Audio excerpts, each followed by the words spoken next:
कटोरी ब्लाउज की जब हम कटिंग करते हैं तो हमें सबसे ज़्यादा परेशानी कटोरी में आती है। हम कटोरी का सही शेप बैठा नहीं पाते।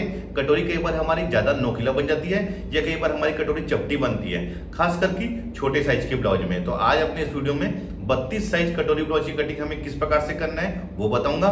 नमस्कार दोस्तों, मैं हूं गणेश देवांगन और मेरे चैनल सिलाई क्लास में आप लोगों का स्वागत करता हूं। कटोरी ब्लाउज कटिंग करने के लिए हमें कटोरी का विशेष ध्यान रखना पड़ता है। कटोरी को हम सही तरीके से कटिंग नहीं करते, इसकी वजह से सामने का जो पार्ट है, सामने की फिटिंग वो सही तरीके से नहीं आती। तो इस वीडियो में मैं आप लोगों को उसी के बारे में बताऊंगा। वैसे भी मेरी पूरी कोशिश यही रहती है कि मैं आप लोगों को बहुत ही कम समय में और बहुत ही आसान तरीके से ब्लाउज की कटिंग बताऊं। तो आप लोग वीडियो को कंटिन्यू और पूरा जरूर देखें। चैनल में नए हैं तो चैनल को सब्सक्राइब करके बेल आइकन के बटन को दबाएं, जिससे कि ऐसी लेटेस्ट वीडियो की अपडेट आप लोगों को मिलती रहे। तो चलिए लेट ना करते हुए हम मेन वीडियो में आते हैं। किसी भी साइज की ब्लाउज कटिंग करने से पहले हमें उसकी मेजरमेंट की आवश्यकता पड़ती है। ये जो नाप है ये बॉडी नाप नहीं है, ये सिले हुए कपड़े सिले हुआ नाप है, यानी कि रेडी ब्लाउज से नाप लिया हुआ है। इसकी वजह से मैं कोई भी लूजिंग ऐड नहीं करूंगा, ना ही फिटिंग। जैसा ये है एज इट इज़ वैसे ही कटिंग करूंगा। तो पहले हम ब्लाउज के नाप को समझ लेते हैं। ब्लाउज की लंबाई 14 इंच है, शोल्डर 10 इंच, सीना है इसका 32 इंच, कमर 26 इंच, सामने गला 6 इंच, पीछे गला 10 इंच। आस्तीन का दोस्तों मैं इसमें नहीं बता रहा हूँ कटिंग, क्योंकि मैंने 32 साइज की आस्तीन कटिंग कैसे करना है उसका भी वीडियो बनाया हुआ है। अगर आपने वह नहीं देखा है तो उसे आप देख सकते हैं। देखिए, मैं कटोरी ब्लाउज की कटिंग करके बता रहा हूँ। वैसे आप लोगों से एक चीज़ कहना चाहूँगा कि आप कटोरी ब्लाउज की जब कटिंग करते हैं तो पहले पेपर में करें, उसके बाद रख कर कपड़े में करें, क्योंकि छोटी कटोरी जो निकलती है वो वाला कपड़ा हमारा वेस्ट होता है। तो कपड़ा हमारे पास ज़्यादा है तभी आप कपड़े में करिए कटिंग, नहीं तो पहले पेपर में कर लीजिए, उसके बाद सारा मार्जिन ऐड करके कपड़े में कटिंग करिए। देखिए, मैं अभी बैक पार्ट की कटिंग करूँगा। तो देखिए, मैंने फोल्डिंग वाला हिस्सा अपने साइड में रखा हुआ है और खुला वाला हिस्सा इस साइड। सबसे पहले तो मैं इसमें पीछे पार्ट की कटिंग करूँगा। तो इसको सीधा खींच लूँगा कपड़ा, क्योंकि सीधा नहीं होता ये। अब आते हैं इसकी लंबाई में। लंबाई हमारी 14 इंच है, तो मैं इसमें 1 इंच प्लस कर रहा हूँ, 15 इंच। 1 इंच हमारी सिलाई मार्जिन है, यानी कि वो सिलाई में दब जाएगा। हमें ऊपर के साइड में 1/4 इंच कम 1 इंच दबाव देना है शोल्डर में, और नीचे के साइड में 1/4 इंच, तभी ये 1 इंच हमारा सिलाई में एडजस्ट होगा। शोल्डर हमारा है 10 इंच, 10 इंच का हाफ हो जाएगा 5 इंच, इधर भी 5 इंच। इसे हम स्केल से खींच लेंगे। गले का फैलाव 2.5 इंच। गले के फैलाव से कोई भी फर्क नहीं पड़ता कंधा गिरने से। अगर हम सही तरीके से शोल्डर को दबाएंगे, पाइपिंग लाएंगे, तो कभी भी हमारा कंधा नहीं गिरेगा। अब आते हैं गले के डीप में। 10.5 मार्क कर रहा हूँ, क्योंकि 10 इंच हमारा गला डीप है। अब यहाँ से इसको राउंड ले रहा हूँ। आप अपनी पसंद से दोस्तों गले का जो शेप है वो ले सकते हैं। आर्म होल में ले रहा हूँ 5.5 इंच। मैंने जैसे पहले बता चुका है 32 साइज में आर्म होल जो है, यानी कि राउंड, वो 14 इंच होता है। अब वो 14 इंच मैं अभी आप लोगों को इसका राउंड शेप ड्रा करने के बाद मेजरमेंट करके बताऊंगा, और बताऊंगा कि हमको कम और ज़्यादा किस प्रकार से करना है। तो सीना इसका 32 इंच है, 1/4 हो जाएगा 8 इंच। 1.5 इंच मैं इसमें मार्जिन ऐड कर रहा हूँ। ये मार्जिन ढीला आउट ऐड करने के काम आता है। 26 इंच हमारा कमर है, 1 इंच जो बैक में डाट पड़ता है उसके लिए, और 1.5 इंच जैसे हमने ऊपर लिया है। देखिए, आप सभी चीज़ों में 1.5 इंच का ही मार्जिन लीजिए ढीला करने के लिए। क्या होता है, 1.5 इंच सफिशिएंट होता है। अगर आप उससे ज़्यादा लेंगे तो यहाँ पर एक मोटा हो जाता है कपड़ा। अगर कम लेंगे तो कम अच्छा नहीं है, क्योंकि ढीला करने के लिए हमारे पास गुंजाइश रहना चाहिए। बैक में जो डाट पड़ता है, अब उसके बारे में बताता हूँ आपको। आप 1.5 इंच को छोड़ दीजिए, अब उसको मेजरमेंट करिए कितना है। ये 7.5 इंच है। 7.5 इंच का हाफ होगा 3.25, और यहाँ पर भी आप 3.25 में निशान लगा लीजिए। इसका जो डाट पड़ता है बैक पार्ट का, वो 4.5 इंच का रहता है दोस्तों। किसी भी साइज में आपको 4.5 इंच का डॉट लगाना है नीचे से, और जहां हमने 3.25 इंच में निशान लगाया है ये सेंटर होगा। 1/2 इंच हमको इस साइड और 1/2 इंच इस साइड, तो ये हमारा प्रॉपर ये डॉट इसका पड़ जाएगा। ये इस प्रकार से ये हमारा पीछे का डॉट रहता है। अब हमें इसमें आर्म होल का सही शेप, जिससे कि यहाँ पर रिंकल्स ना आए, तो हमें 1/2 इंच अंदर की ओर तिरछी लकीर खींच ली है, और यहाँ जहाँ 8 इंच पर निशान लगाया उससे 1 इंच पहले हमको निशान लगा लेना है। उसके बाद ये 1 इंच जहाँ निशान लगाया वहाँ से इस कोने तक हमको नाप लेना है कितना है। तो देखिए, ये 2 इंच आ रहा है, तो आप अंदर वाले तिरछी लकीर में यहाँ पर 2 इंच में निशान लगा लीजिए, और इसी में ही हमको इसका राउंड शेप बैठाना है। ध्यान रखेंगे, अगर आपका फ्रेंच कर्व है तो अच्छी बात है, आप फ्रेंच पाव को ऐसे रखिए, यहाँ पर से इस जगह में आके ये मिल जाए। देखिए यहाँ पर और यहाँ पर। तो मैं अभी इसको यहाँ पर मिला देता हूँ, ये देखिए। तो ये सामने पार्ट का एक परफेक्ट शेप हमारा रेडी हो गया है। अब पीछे पार्ट के लिए यहाँ पर से आप रखिए फ्रेंच पाव को और सीधी लकीर में ये ऐसे। तो देखिए यहाँ से यहाँ मिलाया हूँ और यहाँ से तिरछी लकीर में। कई लोगों का कहना ये होता है कि तिरछी लकीर का क्या यूज़ है। तो देखिए तिरछी लकीर को ही अंदर वाले गहराई में हमको लेना है, ध्यान रखेंगे। और कुछ लोगों का कहना ये होता है कि बैक पार्ट की कटिंग करें तो सामने के पार्ट का हम गहराई क्यों लगा रहे हैं। जब तक हम सामने पार्ट की गहराई नहीं लेंगे, बैक पार्ट की गहराई अपन ले नहीं सकते। अब इसको मैं इसके राउंड को नापता हूँ, क्योंकि हमको 14 इंच चाहिए। तो यहाँ पर से टेप रख लीजिए।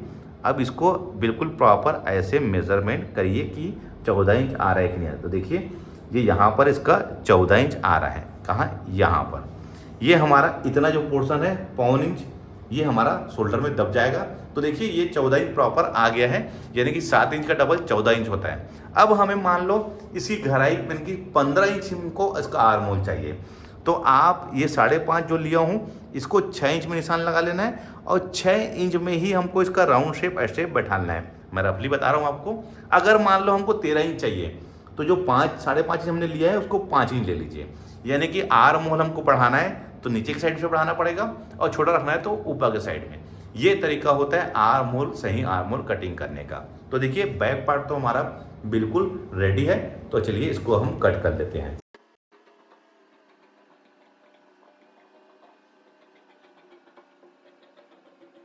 ये बैक कट गया है। अब इसको कपड़े को हम इधर ऐसा पलट लेते हैं। खुला वाला हिस्सा अपने साइड में आ गया। अब जो ये बैक पार्ट हमने जो कटिंग किए थे उसको यहाँ पर हमको रख लेना है और जैसा दोस्तों ये है, जैसा ये है हमको एज इट इज़ उसी प्रकार से इसको ड्रा कर लेना है जैसा ये है। इसमें हमें कुछ भी और कुछ नहीं करना है, जैसा है हमको एज इट इज़ इसको हम ड्रा कर लेंगे।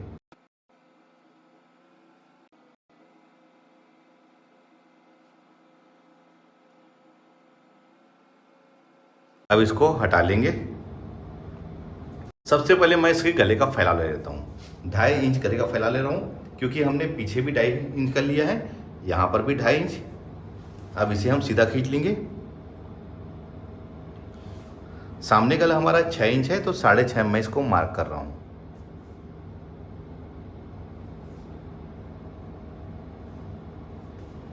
डेढ़ इंच जो हमने यहाँ पर मार्जिन लिया है वो 1.5 इंच को भी हम यहाँ पर खींच लेंगे, क्योंकि 1.5 इंच का भी बहुत बड़ा महत्व है दोस्तों, ध्यान रखेंगे। यहाँ पर कटोरी कटिंग करने के लिए ये मार्जिन होना अपने आप में ज़रूरी है। और सामने पार्ट की गहराई भी ले लेते हैं।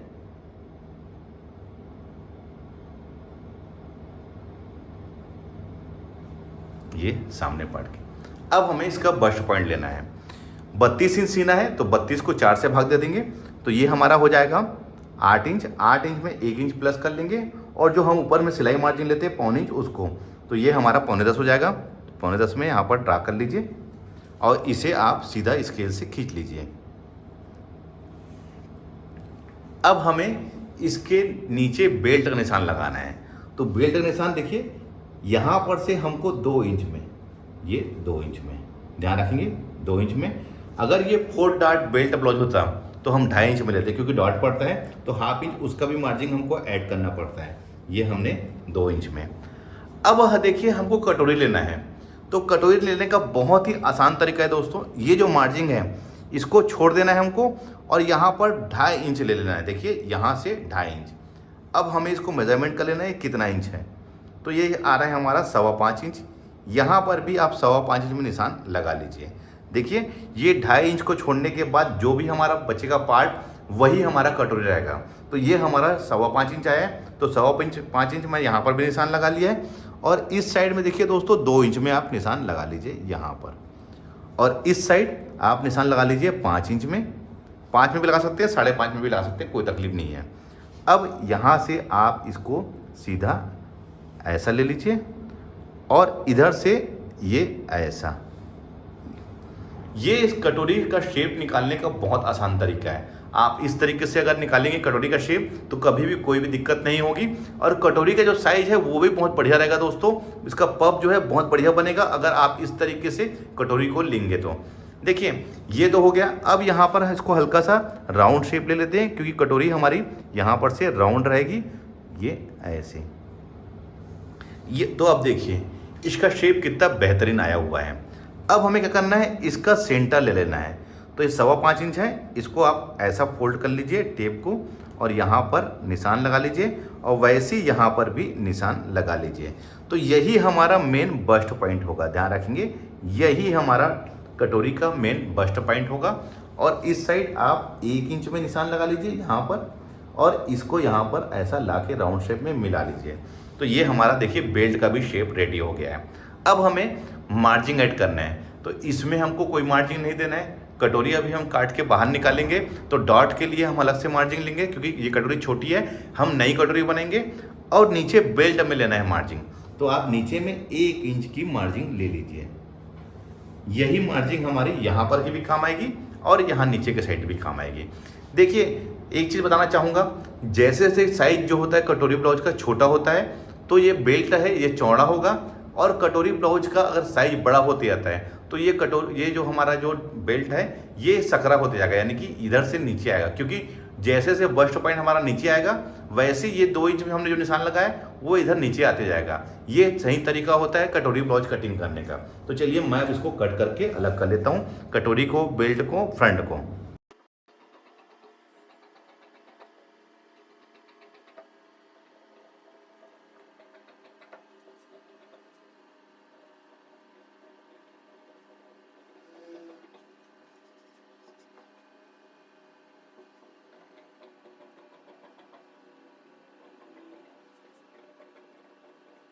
बेल्ट पे हमने मार्जिंग ऐड कर लिया है, फ्रंट वाले हिस्से में हमको कोई मार्जिंग ऐड नहीं करना है। अब हमें कटोरी में आना है, तो देखिए इसको मैं हटा लेता हूँ।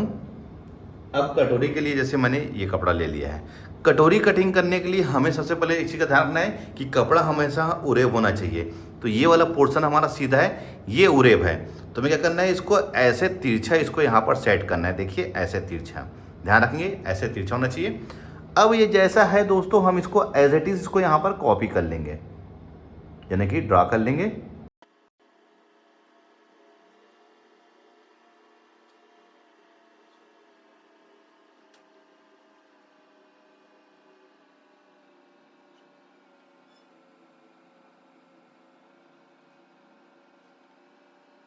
डालेंगे।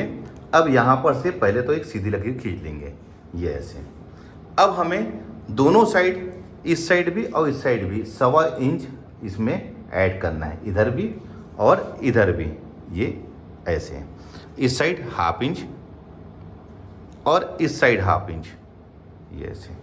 अब हम इसको यहाँ पर मिला लेंगे, इसको यहाँ पर ऐसे मिला लीजिए, और ये वाले पार्ट को बिल्कुल ऐसे राउंड शेप लाते हुए, जहाँ पर हमने 1.25 इंच में निशान लगाया है, बिल्कुल आके इसको यहाँ पर मिला लेंगे, ये इस प्रकार से। अब इसको यहाँ से सीधा कर लेंगे, इधर भी हम सीधा कर लेंगे।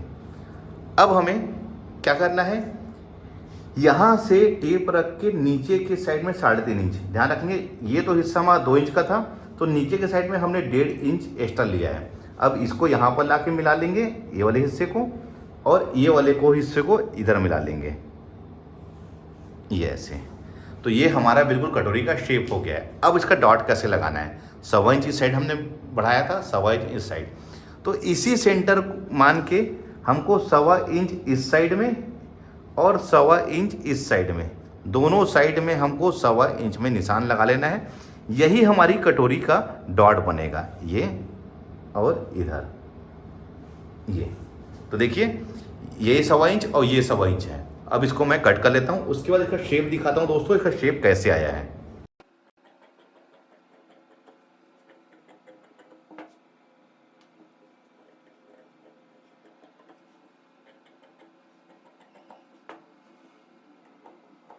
दिखाता हूँ इसका शेप कैसा आया है कटोरी का। ये डॉट,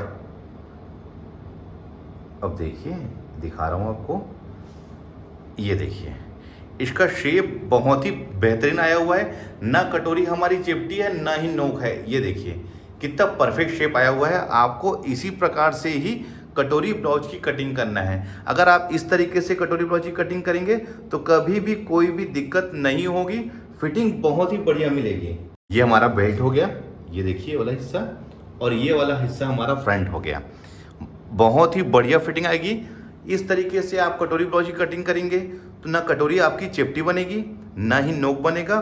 फिटिंग बिल्कुल परफेक्ट मिलेगी, कोई भी परेशानी नहीं होगी, बहुत ही ज़बरदस्त फिटिंग आएगी। आप इसी तरीके से कटोरी ब्लाउज की कटिंग करिए, ना यहाँ पर कोई रिंकल्स आएगा, बिल्कुल सही तरीके से आपकी कटोरी बनेगी। एक चीज़ का और ध्यान रखना है हमको, जब भी हम कटोरी ब्लाउज की कटिंग करते हैं तो देखिए कटोरी जो है इस साइड से हमारी बड़ी होनी चाहिए।